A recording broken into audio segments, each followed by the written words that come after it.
I'm Colleen Harper, 36 years old, and the night my father called me a freeloader in my own dining room was the night I realized some wounds never stop bleeding just because you've learned to live around them. He was red in the face, pointing across the table at me like I'd stolen something, and my mother just sat there nodding like I'd deserved it. They were both living under my roof, eating the food I paid for sleeping in the guest room my son gave up, and still, they said I was the one who took too much. I didn't yell back. I didn't cry. I said one sentence that stopped the room cold and walked out. Before I go any further, let me know where you're listening from in the comments and hit that like and subscribe button if you've ever had to build your life from nothing while everyone else kept their hands out. I grew up on the east side of Louisville in a neighborhood where the summers smelled like warm grass and gasoline, and the streets were lined with porches no one used after dark. Our house was modest. 3 bedrooms, a sloping porch, and linoleum floors that never quite stopped creaking. My parents weren't wealthy, but they carried themselves like they'd already paid the world in full. Respect, obedience, and family loyalty, that was the rule. There was no room for second opinions, and even less for second chances. I was a quiet kid, the kind who read books in the backyard and memorized the stars. I got straight A's, never broke curfew, and learned early that praise in our house was reserved for my older brother Philip. He was bold, loud, and just good enough at everything to be seen as a prodigy. When he got a speeding ticket, my dad said boys will be boys. When I brought home a scholarship letter, my mom asked if I could iron my skirt better next time. When I turned 18, something unexpected happened. My grandfather, my dad's father, passed away and left me a surprise inheritance. $100,000 set aside just for me because he believed in what I could do. I remember holding the check in my hands, dreaming of a future I could finally shape on my own. I had just been accepted into a university program for computer science. I was scared, but ready. Then one evening, my parents called me into the living room. The air was thick. My father seated in his recliner like a judge, my mother standing by the window with her arms crossed. They said they needed the inheritance. Not wanted, needed. Philip had a business idea, something with construction, and they were all in. They said it was a sure thing, said I could take out loans for college like everyone else. They called it a family decision. But no one asked me what I thought. I still remember clutching my acceptance letter in one hand and the check in the other, like I had to choose between hope and duty. They took the money within a week, said they'd pay me back as soon as the business took off. They never did. The company collapsed inside a year. Bad timing, worse planning. And that was the first time I realized the family I grew up with wasn't the same as the one I believed in. I packed what I had walked out the front door and didn't look back. The apartment I moved into wasn't much, just a narrow third-floor walk-up near campus with peeling cabinets and a bedroom barely big enough for a twin bed and a desk. I shared it with 2 other girls I barely knew. We split the rent and took turns cleaning the one bathroom, though no one ever really stuck to the schedule. I found a cheap mattress and a used microwave at a yard sale down the block, hauled them up the stairs myself, and called it home. I registered for classes with what little I had left after tuition. To make up the gap, I took a job waiting tables at a diner near the freeway. It wasn't steady hours, but they paid in cash, and I could usually pick up the late-night shifts no one wanted. I added 2 more jobs by the end of that semester, stocking shelves at the 24-hour grocery store and tutoring high school kids in math at the public library on Saturdays. By midterms, my feet were so sore, I stopped noticing, and I started sleeping in my clothes so I wouldn't waste time in the mornings. There were nights when I sat on the floor of that apartment, eating dry cereal, straight from the box, trying to keep the lights low, so I wouldn't have to see how much laundry I hadn't done. Most weeks I lived on coffee and dollar noodles, but I still taped my university acceptance letter to the wall above my bed. When I felt myself slipping, I'd read it out loud just to remember why I was doing this. The bitterness I felt wasn't loud, but it never left. Every time I walked past the construction site on Market Street, the one where Philip's company had started work, and then vanished, I'd feel that same twist in my stomach. They had taken everything. I didn't hear from my parents much that first year. Maybe 2 calls, both around the holidays. The first one was short. My mother asked how school was going, then changed the subject before I could answer. She told me Philip had started another project, said he was really finding his stride. She didn't ask where I was living, didn't ask if I had enough to eat. She said, "We hope you're doing okay," and then hung up like she was late for something more important. I stopped waiting for their calls. I stopped answering most of them, too. I kept pushing through semester by semester. I used campus Wi-Fi to print my assignments and wore the same coat through 3 winters. I learned to study in the breaks between shifts on the bus and storage rooms in quiet corners of the grocery store. There was never enough time, but I made it work. I didn't party. I didn't date. I didn't complain. I just worked. By the end of my senior year, I had worn through 2 pairs of shoes and every ounce of grace I had left, but I graduated top of my class. My diploma didn't feel like a piece of paper. It felt like a shield. I walked across that stage with blisters on my heels and debt on my shoulders, but I walked with my head up. My first job out of school was at a tech startup near downtown Louisville. It didn't pay much, but it was enough to cover rent and start chipping away at my student loans. I moved into a clean 1-bedroom apartment on the edge of a quiet neighborhood and bought myself a second-hand desk. I finally had a space that felt like mine, where I could leave a mug in the sink and know it'd still be there when I got back. That's when I met Travis. He worked down the hall in systems development, sharp, polite, always the first one in and the last to leave. We started having lunch together on the loading dock behind the building. One thing led to another, and before long we were sharing groceries, weekend chores, and eventually a wedding license. Our son Dylan was born 2 years later. He had my eyes and his father's laugh. For a while, everything felt like it had finally settled. The nights were longer and the diapers were endless, but there was a rhythm to it. I thought I had built something solid. Then one Friday afternoon, I found Travis's phone unlocked on the kitchen counter. The messages were clear. It wasn't a misunderstanding. I didn't yell. I didn't throw anything. I packed his things, left them by the door, and told him he had until morning. He left that night. We signed the divorce papers quietly a few months later. He stayed in Dylan's life, sent support on time, called on birthdays. That was enough. I kept moving. I took a promotion, paid off my smallest student loan, and bought my first car that didn't stall in the cold. My world shrank down to Dylan and work, but it was steady. Dylan was a quiet, serious kid, curious, thoughtful, stubborn when it counted. He loved space documentaries and grilled cheese sandwiches, and on Friday nights we made frozen pizza and watched cartoons in our pajamas. By the time Dylan turned 8, I had worked my way into a leadership role. My team respected me, and my paycheck finally felt like it matched the effort I put in. I didn't need anyone's help. I didn't ask for it. I had made it on my own. That's when the calls started again. At first, it was just my mother sending polite check-ins. "How's work?" she'd ask, always followed by a pause and then a request. The furnace was acting up. My father had overextended on a business deal. Could I help just this once? The first time I sent a little money. I told myself it was kindness. The second time I hesitated. By the third, I'd stopped responding altogether. That's when the tone changed. "You're doing so well. Can't you help your family?" my mother texted. "We sacrificed so much for you," my father said in one rare phone call. I stared at the screen, remembering every shift, every skipped meal, every night I spent alone at 18. I didn't reply. Philip never reached out himself. He didn't have to. My parents did the asking for him. They still believed in his big ideas, his plans that never lasted more than a season. I kept working, kept showing up for Dylan, kept the door closed. I didn't expect to hear much more from them. But then one ordinary Tuesday evening, my mother's number lit up my phone. I was helping Dylan with his homework, the kitchen table cluttered with notebooks and snack wrappers. I almost let it go to voicemail. Something told me to answer. Her voice trembled. My father was sick.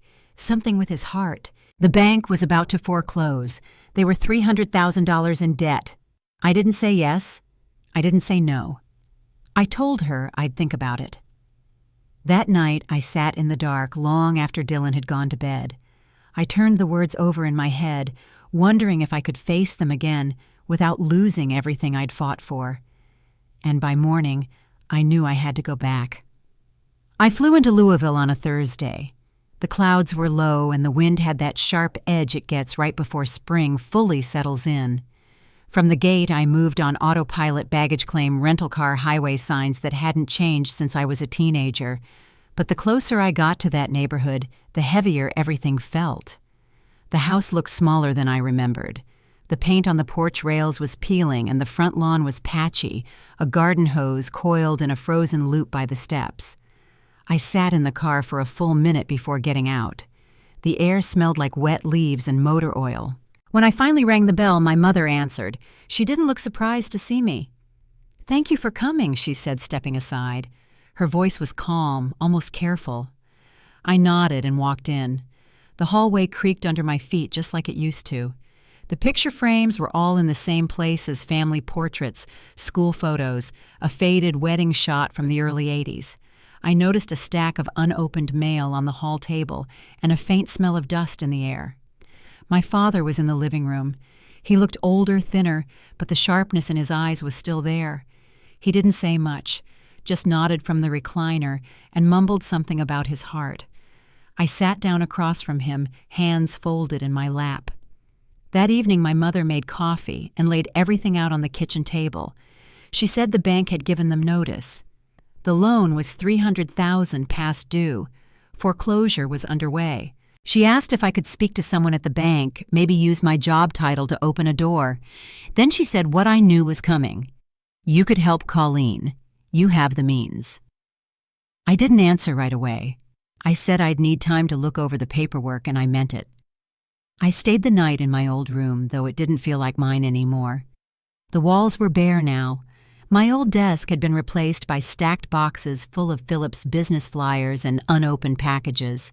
I lay on the narrow bed listening to the faint hum of the heating vent and the soft creak of someone moving around downstairs. The next morning I walked to the corner store and bought a coffee just to get out of the house. I sat on a bench across from the park where I used to ride my bike. A little girl ran past me chasing a balloon. A man walked his dog in a slow loop around the trees. I called Denise. She picked up on the second ring. "You okay?" she asked. I told her what they'd said. The surgery, the debt, the ask.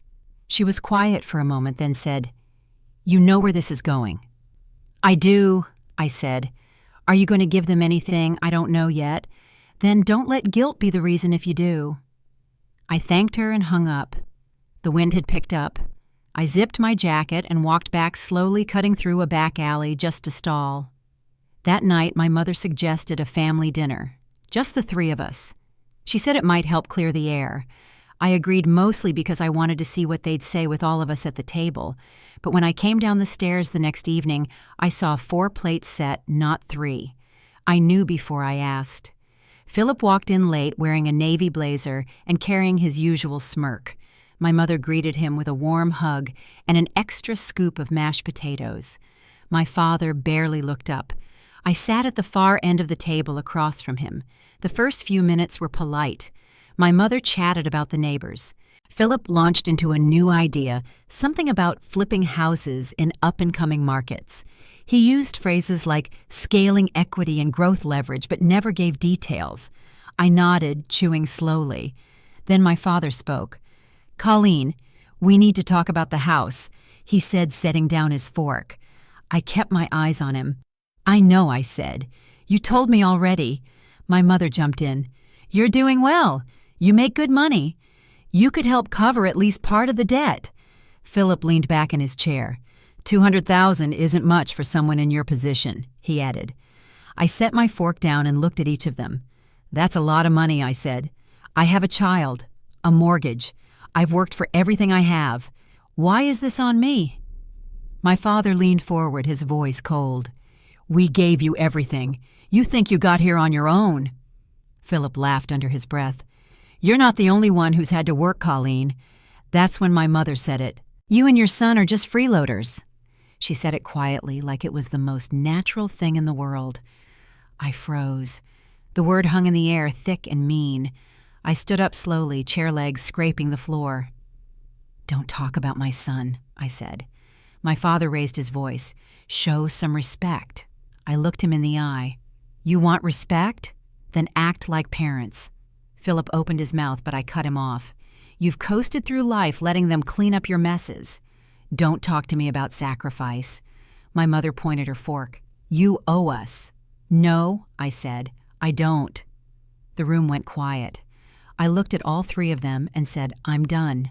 Then I walked out of the dining room, down the hallway, and out the front door. That night, I called Denise from the hotel. Her voice was calm, steady. "You ready?" she asked. I nodded into the silence. "I'm ready." 2 mornings after I walked out of that house, my phone started buzzing before sunrise. At first, I thought it was work, maybe an emergency from the office. But the notifications kept piling up. Texts from coworkers, a message from Dylan's soccer coach, 2 emails from parents I barely knew at school. Each one said the same thing. "Have you seen this?" I clicked a link someone had sent. It opened a TikTok video posted under my mother's name. The first frame showed her sitting at their dining table, a tissue pressed to her face, her voice trembling with what sounded like grief. "My daughter," she said, "refused to help us when we needed her the most. She's got all this money now, and she won't even save her own father from losing his house." The caption read, "Ungrateful daughter turns her back on her sick parents." It had been up for less than 12 hours and already had thousands of views, hundreds of comments, people calling me heartless, selfish. Some said I was a spoiled brat. Others asked how a daughter could do this to her own family. I stared at the screen. I didn't move for a while. I just sat there in that hotel room, the curtains still closed, my phone glowing in the dark. Then I called Denise. She answered on the first ring. "I've seen it," she said. "What do I do?" There was a pause. Then she said, "You don't respond. Not yet." She let that settle before continuing. "We don't play this on her terms. We take control, quietly." I nodded, even though she couldn't see me. Then she said something I wasn't expecting. "You want to shut this down? Buy the house." I blinked. "What buy the house?" "The bank's about to foreclose. You've got the means. Take it out from under them." It took me a minute to realize she wasn't joking. The idea settled in like a slow echo. She had already run the numbers. My finances could handle it. Between my savings investments and a manageable loan, it was possible. The next morning, I met with a real estate attorney. Denise recommended a woman named Laura Grant. She had a firm handshake and got straight to the point. "The bank's ready to move. If we act quickly, you can purchase the property directly before it hits the open market." I listened as she laid out the legal options. If I bought the house, I could choose to evict them. Or if I wanted, I could offer a contract, strict terms, monthly payments, consequences. I asked her to draft both. That afternoon, Denise and I sat in the corner of a quiet cafe going over the paperwork. She flipped through each page explaining the terms as we sipped cold coffee. At the bottom of the stack was the final clause. If they missed a single payment, the agreement was void. I didn't hesitate. I signed. A week later, I was the legal owner of the house I'd once left behind. Laura sent the notice through official channels. My parents were informed that the foreclosure had been halted and that the property was now under my name. They could stay for now, but only under the new contract. The package also included a cease and desist letter. My mother's video had crossed a legal line. The letter outlined defamation, emotional distress, and the public sharing of false information. If she didn't take it down, we would pursue action. The next day, my phone rang. It was my mother. "You think you can control us with your fancy lawyer?" she snapped. I didn't raise my voice. "You got the letter," I said. "Follow it, or leave." She hung up. Later that night, I got a text from Philip. Just 2 words. "You're ruthless." I didn't reply. Back home, I picked Dylan up from our neighbor's house. He ran into my arms with a smile wide enough to chase away the whole week. "Did you fix everything he asked?" I hugged him close. "I'm working on it," I said. We drove home with the windows cracked and the radio playing low. I didn't tell him about the video or the contract or the fight still ahead. I just let him talk about school, about science class, about the new Lego set he was saving up for. That weekend, Denise came over. We sat at my kitchen table, the contract spread between us, a bowl of grapes between our laptops. "You know this won't be the end," she said. I nodded. "I'm not looking for peace," I said, "just clarity." The following week, Laura called again. "They're refusing to sign." I let that sink in. "They say they don't owe you anything," she continued. "They're demanding to stay without terms." I didn't respond right away. "They've made their choice," I said finally. "Start the eviction." Laura didn't waste time. Once I gave the green light, she filed the eviction paperwork with the court. She explained the process clearly, outlining timelines, notices, appearances. I took notes, though I already knew I wouldn't forget a word. The official notice was served the following week. A process server handed it directly to my parents at the front door. According to Laura, Philip was there too. He didn't say anything, just stood behind my mother, arms crossed, face pale. She told me they didn't ask any questions. They just took the envelope and closed the door. The notice gave them 30 days to vacate the property. If they refused, a sheriff would be called to oversee their removal. Laura said we should expect resistance, but to stay the course. I told her I would. That same night, my mother sent a string of text messages, long ones. They started soft pleading, almost poetic, then turned bitter within a few lines. "You're tearing this family apart," one of them said. "I don't know how you sleep at night." I didn't respond. She sent another the next day. "What kind of daughter does this?" Then my father chimed in. His message was short. "You'll regret this." I forwarded them both to Laura, who told me to keep every message as documentation. Philip stayed mostly quiet, but one night around 10, I got a screenshot from Denise. It was a post she found on a local forum, anonymous, but the tone and phrasing were unmistakable. It hinted at family betrayal, accused a daughter of greed, and questioned whether money had replaced compassion. The comments were already piling up. I didn't answer it. I just saved the image and moved on. As the court date approached, I focused on Dylan. I helped him with his science project and watched him build a cardboard model of the solar system on our dining room table. We spent the evenings talking about planets and what it would be like to live on the moon. I kept my phone in the other room. The court hearing was brief. Laura spoke clearly, presented all the evidence, and responded calmly to every objection my parents raised. They argued they were being punished, that they were owed a second chance. The judge listened, then ruled in our favor.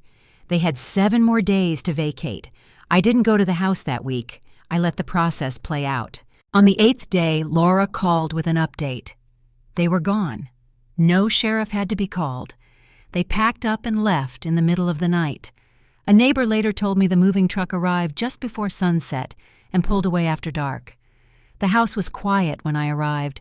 I walked through the front door with the new key in hand and stepped into a place that felt unfamiliar. The furniture had been moved, but not taken. Boxes were shoved against the walls. The kitchen sink was full of dishes. A broken lamp lay tipped over in the hallway. My old bedroom had been used for storage. Philip's boxes, unopened mail, scattered flyers. I didn't stay long. I walked from room to room, opening windows, letting in the air. Then I called a cleaning crew. I listed the property for rent the next month. Within a week, a young couple signed a lease. They had 2 little kids and a golden retriever. The rent covered the loan. Everything extra went into Dylan's college fund. Through a mutual acquaintance, I learned my parents had moved into a small apartment across town. My mother had taken a part-time job at a grocery store. My father was doing bookkeeping for a local contractor. Philip had moved in with them, still chasing his next big idea. I didn't follow up. Back at home, I blocked their numbers. I deleted their messages, their voicemails. I unfollowed every account I recognized. The TikTok video was taken down after the cease and desist. but the memory of it stuck around longer than I wanted it to. Sometimes when I went for walks or waited in line at the store, I wondered if anyone recognized my name, if they'd seen the comments, read the story, judged me without asking questions. One evening I came home and found Dylan waiting on the porch with a drawing in his hand. A rocket ship and a full moon, stars across the sky, and a note at the bottom in pencil, "For you, Mom." I thanked him and taped it above my desk. That weekend we planted tulips in the backyard. He wore gloves too big for his hands and tried to dig the holes himself. At one point he looked up and asked, "Are Grandma and Grandpa mad at us?" I paused. Then I said, "They're mad at themselves, but we're okay." He nodded and went back to planting. After the house was rented and the paperwork finalized, things got quiet. Not silent exactly, but steady. The kind of quiet that settles over a place once the storm has passed. I spent my mornings on the back porch with coffee answering emails before the sun got too high. In the evenings, Dylan and I went back to our old routine homework at the table pizza on Fridays, his latest fascination with space documentaries playing in the background. He'd talk about stars and rockets while I packed his lunch for the next day the way I always had. At work, I took on 2 new projects and led a redesign that brought in praise from leadership. My team started calling me the fixer, the one who could handle anything without flinching. It wasn't a title I asked for, but I didn't correct them either. Every so often I drove past the old house. The new tenants had painted the shutters and planted marigolds by the mailbox. A plastic tricycle sat in the yard one afternoon, tipped over near the curb. I didn't stop. I just kept driving, hands steady on the wheel. Denise checked in often. She'd call just to make sure the rent was clearing or to remind me I had options if I ever wanted to sell. But mostly she called to say, "You're good. Keep going." That was all I needed. One day, I ran into an old classmate at the grocery store, someone I hadn't seen since high school. She asked if I'd been in touch with my family. I told her no. She nodded like she already knew. Before walking away, she said, "You always had grit, Colleen. Some people forget that. It stayed with me longer than it should have." Travis called once to talk about Dylan's birthday. He wanted to send something special, maybe a telescope. I told him Dylan would love that. We kept it civil like always. Before hanging up, he said, "You're doing great." You know that I thanked him, then went back to slicing strawberries for Dylan's lunchbox. That spring, Dylan won first place at his school's science fair. His project was a model of Mars with handmade labels and a battery-powered rover that moved in a slow circle. I watched from the bleachers as he accepted his ribbon, his cheeks pink from pride. He looked for me in the crowd, and when our eyes met, he grinned so wide I could feel it in my chest. We celebrated with milkshakes and burgers at the diner down the road. He told the waitress all about the rover's wheels and how he'd hidden a surprise fact under the base plate. She leaned in, smiling, and said, "Sounds like you've got a smart one here." Dylan looked at me and said, "She's the smart one. I just built the thing." That night after he fell asleep, I stood in the hallway for a while. Just stood there watching the soft rise and fall of his chest under the blankets. His drawing of the rocket ship still hung above my desk. Beside it, I'd added a sticky note that read, "Keep going, you're almost there." Then one morning, about 6 months after the eviction, I got a letter in the mail. No return address, just my name and street written in my mother's handwriting. I held it for a long time before opening it. Inside was a single page. It wasn't an apology. It wasn't angry either. Just a short, clipped message that read, "We've moved. Do not contact us. You've made yourself clear." There was no signature. I folded it and placed it in the drawer with the lease papers and court records. Then I poured myself another cup of coffee and sat down at my desk. The window was open, and outside I could hear kids playing 2 houses over. Dylan was still asleep, his socked feet tangled in the blanket, his alarm not due to go off for another 10 minutes. I turned back to my screen and picked up where I left off. A few weeks after that letter arrived, Laura reached out to confirm the new tenants had signed the annual renewal. Rent would increase slightly, just enough to match the rising property taxes. I told her to apply the overage directly to Dylan's college savings account. She said smart move and reminded me we could refinance in the fall if I wanted to free up extra cash. I said I'd think about it. Later that evening, I pulled up the numbers, what we'd saved, what we'd invested, what we'd turned around. The foreclosure that nearly wiped out 3 generations of mismanagement was now a stable line item on a future I could see clearly. I closed the laptop and looked out the window. Dylan was in the backyard kicking a soccer ball against the fence in bare feet, counting each bounce like it mattered. I'd never told him the full story, just enough so he understood boundaries, not bitterness. When he asked about the old house, I kept it simple. We have what we need, I'd say. He never pressed. That weekend, Denise invited us over for dinner. She made roast chicken and green beans the way Dylan liked them, and we brought dessert from the bakery near the park. After the dishes were cleared, she poured tea for me and hot chocolate for Dylan, then leaned back with that look she gets when she's about to say something that sticks. "You've changed," she said. "Not in a bad way. You just walk lighter." I didn't know how to respond at first. Then I said I stopped carrying people who never showed up. She nodded. Good. Before we left, she handed me a folder with updated financial projections. Inside was a note in her handwriting. "Freedom looks good on you." I smiled, folded the paper, and tucked it into my bag. Back home, I tucked Dylan into bed and stood in the hallway again the same way I had months earlier. His drawings had multiplied rockets, planets, little figures, and helmets. On one of them, he'd written, "One day, I'll go farther than anyone." I believed him. That night, I drafted a letter I never sent. It wasn't for my parents. It wasn't for Philip. It was for me. I wrote out every moment they'd taken from me, every promise they broke, every insult they passed off as truth.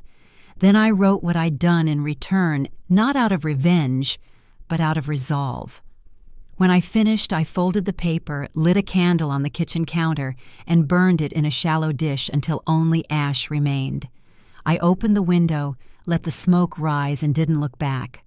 A few days later, I got a message from Travis. He wanted to swing by and drop off the telescope he'd ordered for Dylan's birthday. I said sure, gave him a time that worked, and made sure Dylan was home to open the box. When Travis arrived, he kept it brief, said hello, handed over the gift, and stood quietly as Dylan tore through the wrapping. Inside was a compact scope with a polished tripod and a printed guide to constellations. Dylan's eyes lit up. Travis looked at me then. "He's lucky," he said. I didn't say anything. I just nodded. He hesitated before adding, "You did this on your own. I know that."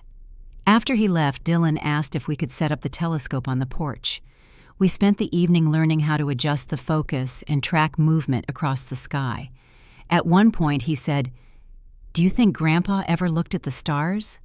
I said, "Maybe once, but I think he looked down more than he looked up."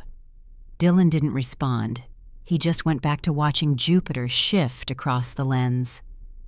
The next morning, I walked past the framed lease agreement I kept tucked in my office. I reached behind it and pulled out the letter my mother had sent. I read it once more, then dropped it into the shredder. The sound was sharp, final. There was no apology in that letter, no reflection, just a door closing. But I didn't need their words anymore. The house was no longer a symbol of loss. It was proof. Proof that what had once been used against me now served as something better. Not revenge, just stability. Later that day, Dylan brought home a permission slip for a school field trip to the planetarium. He asked if I could chaperone.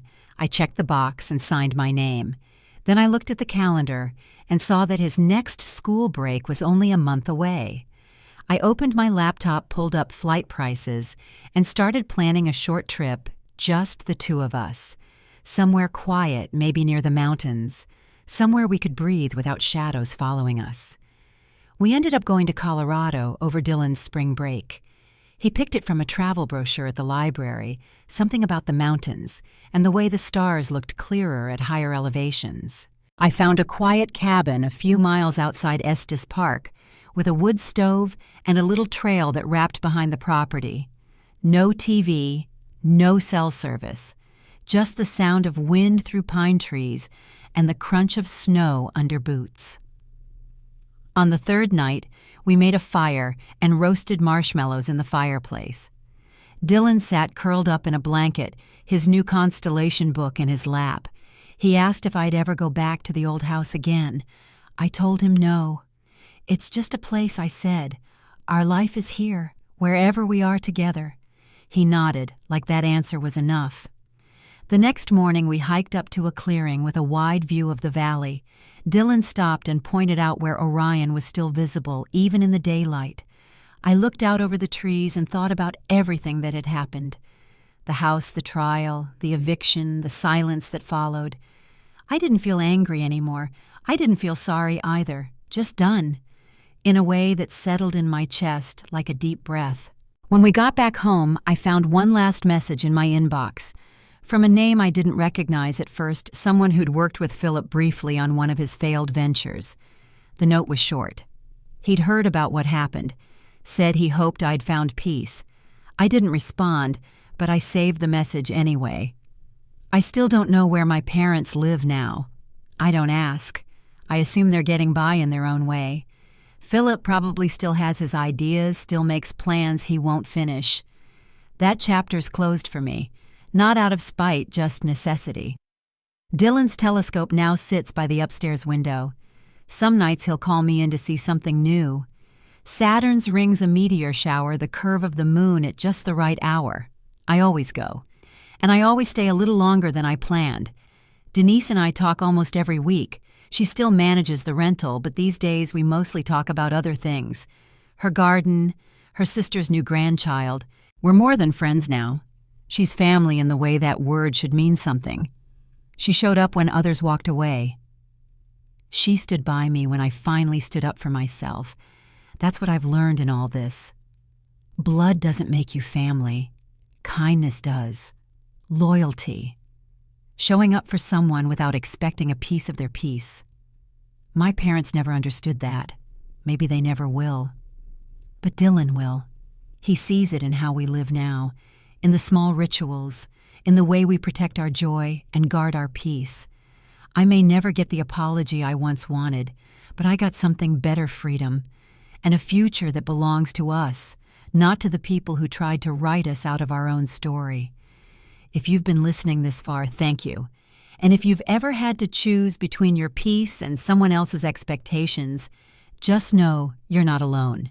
Feel free to share where you're listening from, or leave a comment if any part of this story felt familiar.